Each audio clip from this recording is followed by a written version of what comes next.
Hello guys, welcome back to my another blog. Video শুরুতে gift wrapping করা দেখাচ্ছি কেন সেটা পরেই জানতে পারবে। আসলে 5 সেপ্টেম্বর আমাদের নিউট্রিশন ব্যাচে পড়া ছিল, তো দাদাকে গিফট দেবো বলেই রাস্তার মধ্যে গিফট র্যাপিং করছিলাম। আসলে যেখান থেকে গিফটটা কেনা হয়েছিল সেখান থেকে র্যাপিং করে দেয়নি। শুধু যে আমরা দাদাকে গিফট দিয়েছি তাও নয়, দাদাও আমাদের রিটার্ন গিফট দিয়েছে। লাইফে ফার্স্ট আমরা রিটার্ন গিফট পেয়েছি, আমার তো খুবই পছন্দ হয়েছে। আর দাদারও আমাদের গিফটটা খুবই পছন্দ হয়েছে।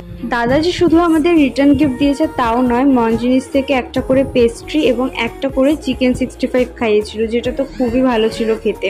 খাবার পেলেই তো আমরা হাগুরের মতো হামলে পড়ি, সেটা যেখানেই হোক। সবার খাওয়া হয়ে যাওয়ার পরেও আমার খাওয়া কিন্তু হয়নি, কারণ আমি ফার্স্ট লাস্টের দিক থেকে অফকোর্স।